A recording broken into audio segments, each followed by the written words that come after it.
பூப்பி, பூப்பி, இங்க யாரும் இல்ல போல இருக்கே. என்ன திடீர்னு எல்லாரும் வந்திருக்கீங்க?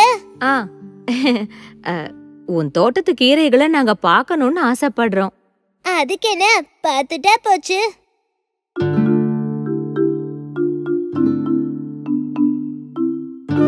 ஆஹா, கீரைகள் எல்லாம் சூப்பரா வளர்ந்து நிக்குதே. நீ கலக்கிட்ட பூப்பி. நான் எவ்வளவு கஷ்டப்பட்டு இது எல்லாத்தையும் வளர்த்தேன்னு உங்களுக்கு தெரியுமா?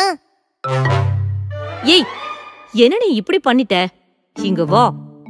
பரவாயில்ல விடுங்க முயலம்மா, அவ அது சாப்பிடட்டும். நான் தான் இதெல்லாம் சாப்பிட மாட்டேனே. இருந்தாலும் இது சரியில்லதான். இவங்க கிட்ட கேட்காம ஏன் இத பறிச்ச? நீ பெரிய தப்பு இது. நீங்க வா முயல்குட்டி, நான் உனக்கு கீரை பறிச்சு குடுக்கறேன்.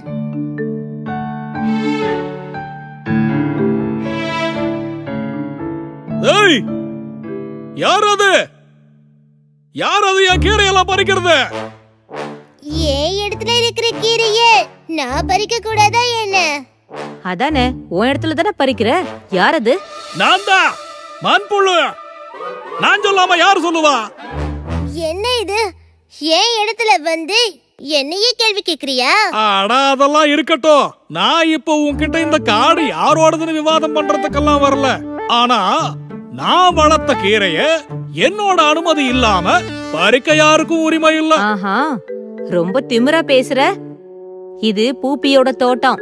இந்த கீரைகளை எல்லாம் பூப்பி தான் வளர்க்குதுன்னு எல்லாருக்குமே தெரியும். பெருசா பேச வந்துட்ட. சரிமா, உங்க யாருக்கும் தெரியாத பல விஷயங்கள் இருக்கு. அப்படியா? அப்படி என்ன விஷயம்? எங்க சொல்லுங்க பார்க்கலாம். இந்த கீரையெல்லாம் யாரு நட்டது? அது எங்க பூப்பி தான். வேற யாரு? இல்ல, அது மழையில தானா வந்துச்சு. அப்ப ஒத்துக்கிட்டல்ல, கீரையெல்லாம் தானாதான் முளைச்சு வளருதுன்னு. அது வளர்றதுக்கு யாரு உரம் போட்டது? பூப்பி தான். சொல்லு. இல்ல. சரி, அது போகட்டும். யாரு தண்ணி பாய்ச்சறது? அதுவும் பூப்பி தான். என்ன? இல்ல, ஆனா மழை தான் வந்துச்சு. மழை பெஞ்சா மட்டும் போதுமா? மண்ணு தண்ணிய உறிஞ்சிக்க வேண்டாமா? யார் அந்த மண்ணை பண்படுத்தினது? அதுவும் பூப்பி தான். இல்ல.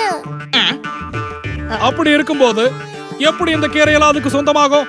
போது போது, ரொம்ப பேசாதீங்க. இது எல்லாத்தையும் நீங்க தான் பண்ணதா சொல்ல வரீங்களா? ஆடா குட்டி பயல, மண்புழுவான நாங்க தான் இயற்கை விவசாயிங்க. மண்ணை உழுது போடுறது தான் எங்களோட வேலை.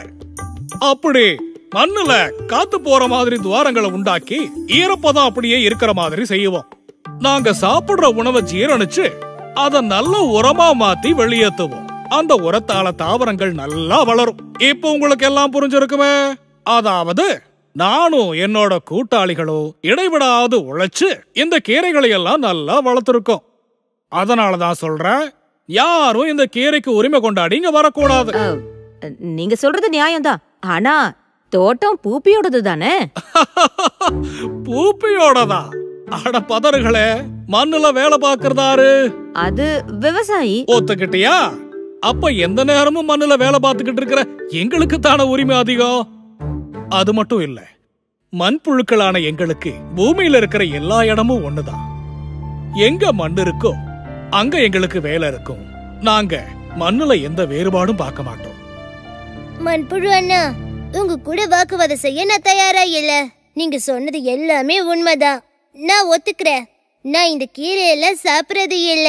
அது வளரட்டும் அப்படியே விட்டது கூட அது சாப்பிடறவங்களுக்கு கொடுக்கலாமேன்றதுக்காக தான். ஆடா குட்டி பயல, இதுல இருக்கிற இலைகள் எல்லாம் உதிர்ந்து அழுகி போனதுக்கு அப்புறம் தான் நானும் என்னோட கூட்டாளிகளும் அதை உணவா எடுத்துப்போம். ஆனா நீங்களும் உங்க நண்பர்களும் கொஞ்சம் பேர் தானே இருப்பீங்க. கொஞ்சம் பேரா? நல்லா காமெடி பண்ற குட்டி பயல. நாங்க 1,00,000 பேரு கிட்ட இருக்கோம். அப்புறம் பையா, நான் இதை உங்ககிட்ட விவாதம் பண்றதுக்காக எல்லாம் சொல்லல. கீரைய கொடுக்க நான் தயாராதான் இருக்கேன். ஆனா எனக்கு அதுக்கு தகுந்த கூலி கிடைக்கணும், அவ்வளவுதான். சரி, நான் ஒத்துக்கிறேன். உங்களுக்கு என்ன வேணும்னு கேளுங்க. கொஞ்சம் இனிப்பு, அது போதும். எங்களை மாதிரி மண்புழுக்களுக்கு இனிப்புன்னா ரொம்ப பிடிக்கும். அவ்வளவுதானே? அத நான் கொடுக்கறேன். ஆனா இவங்களுக்கு தேவையான கீரையை நீங்க கொடுக்கணும். அதுக்கு என்ன, கொடுத்தா போச்சு. பூப்பி, தேனை கொண்டு வர நானும் உனக்கு உதவி செய்யறேன். இல்ல, வேண்டாம் வேண்டாம். உங்களுக்கு தேவையான செடிகளோட விதைகளை நீங்க எடுத்துட்டு வந்தாலே போதும். இனிப்ப கொண்டு வரக்கூடிய நண்பனை எனக்கு நல்லா தெரியும், தேனி. அது சரி, நான் முள்ளங்கி கீரையும் முட்டைக்கோசும் இங்க கொண்டு வரட்டுமா? நீங்க என்ன சொல்றீங்க? கொண்டு வா கொண்டு வா. புதுசு புதுசா பயிர்களை விவசாயம் பண்றதுன்னா எங்களுக்கு ரொம்ப பிடிக்கும். வா குட்டி பையா, வந்து இந்த கீரைகளை எல்லாம் உன் இஷ்டம் போல கடிச்சு சாப்பிடு. யோசிக்காத, நான் சும்மா தமாசுக்கு தான் சொன்னேன். இதுக்கெல்லாம் போய் கோச்சுக்கலாமா?